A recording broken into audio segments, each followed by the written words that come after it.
Selam dostlar, biraz bir dənə qəza bişirməyə gedirəm. Xülasə mən də təcrübədən bir istifadə edirəm da. Görürsüz də yıralmanı bu cür bişirəcəksiniz. Suda pişirəndə tam olmur. Bunda pambıq yeyirsən. Bir də vitamini də suda yedir. Biraz bu şini tapacaqsınız. Şini qəşəng tərtəmiz rike ilə yuvacaqsınız. Bas tərpənəcəksiniz falan. Ondan sonra yıralmanı soyub kəsb yapacaqsınız şinin üstünə. Bir yerində qapaq tapacaqsınız. Mənim qapağım şişi idi. Hala dəmir qapaqda olar.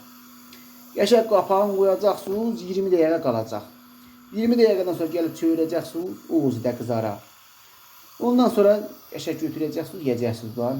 İndi hər kəs biri kərə ilə, çörək ilə yesin, duzla, yavan yesin. Hamlı olur da.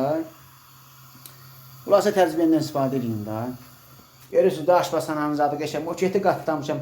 Baba moketi nə eləmək? Bir 2 dənə qab yuyursan, yer gör şaqqanaq bağlayır. Götürmüşəm bir dənə dəm pay almışam, canımı rahat eləmişəm bax.